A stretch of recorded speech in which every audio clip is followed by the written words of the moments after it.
What's up, everybody, and welcome back to A Beer a Day with TK. It's a Saturday evening here in Findlay, Ohio, and I'm getting ready to have a beer.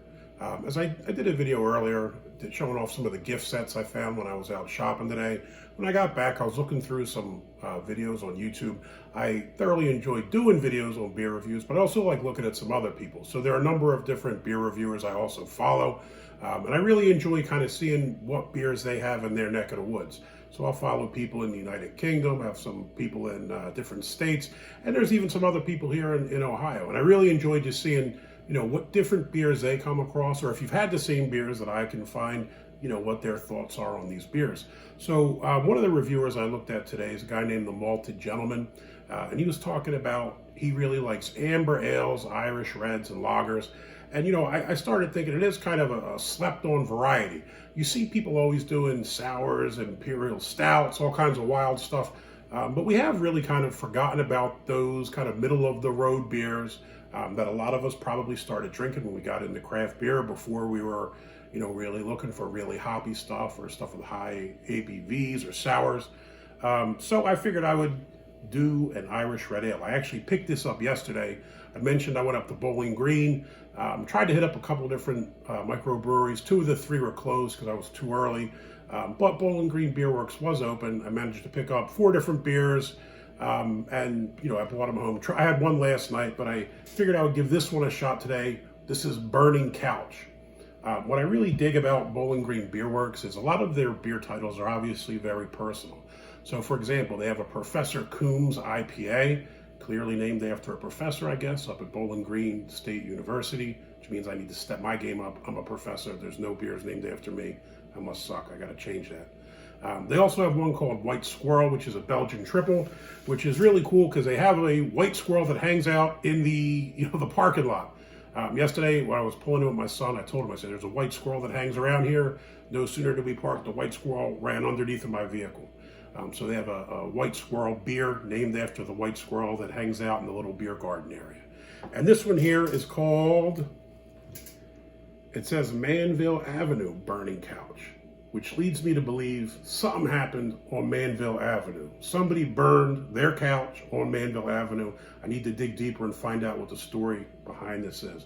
Maybe it's the end of a semester, end of the school year. Maybe it's a big Bowling Green football victory. I don't know what it is, but there's a story behind this. You don't just name something Manville Ave Burning Couch out of nowhere. So, anybody from BG, if you know the story, let me know what's going on with this. Again, I was mentioning Irish Reds. Irish Reds are a really middle-of-the-road style. I kind of like them for a number of reasons. One, they're not real heavy into alcohol. They tend to be a little lower on the bitterness scale, tend to have, for the most part, a decent maltiness to it, and, some decent flavors. So it's something that you could drink more than one of, quite sessionable. So I figure let's give this one a shot and see what it's like. Untapped 3.71. Looks like there are 293 reviews. Beer Advocate, I think there was 1 review and it really didn't have a whole lot to go on, so it got an NA.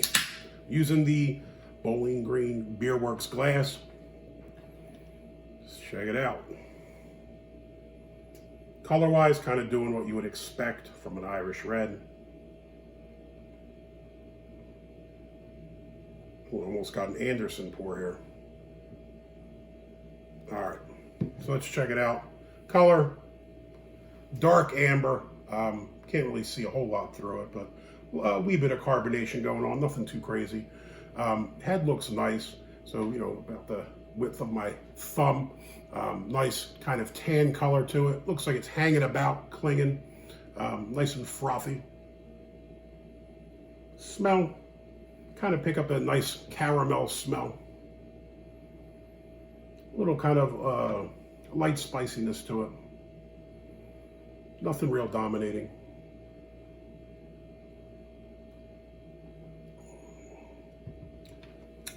Taste, also what I'd expect.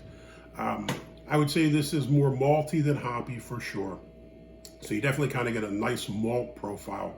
You also get a little bit of a spiciness from the hops, but it's by no means strong, overpowering, or even middle of the road. It's kind of just there, and it balances out the malt really nicely. You kind of get a caramel or toffee kind of flavor to it with the sweetness. Again, it's kind of what you'd expect for the style. I think overall this is a pretty solid beer. Also, like, it's not light. There's a nice body to it. It's definitely not, as heavy as you'd have with a stout or something like this, but there's something to this beer. It's not just, watery hop water or something like this. It's got a nice body to it, nice flavor to it, nice aroma. Again, middle of the road beer. If you're an experienced drinker, or you're really into craft beer, you'd enjoy this. If you're new to craft beer and you're just stepping away from the Bud Light and Coors Lights and things like this is also something you could get down with. Nice flavor, but doesn't really beat you over the head with high alcohol or sourness or hoppiness or anything like that. So, Malted Gentleman, thanks for mentioning this style earlier. Reminded me I had this in the fridge and I pulled it out and decided to give it a shot. Burning couch, you get a thumbs up. I need to know more. Tell me why the couch was burning. If you liked the video, please hit the thumbs up. Give me a like. If you want to see more videos like this, please hit subscribe. And again, if you have friends, family, anybody who's interested in beer videos, please share the video. I'm always trying to grow the audience and have more people discuss beer in the comments, or just message me. Let me know what you like. Let me know what beers you think I should try. Until next time, have a wonderful evening. Cheers.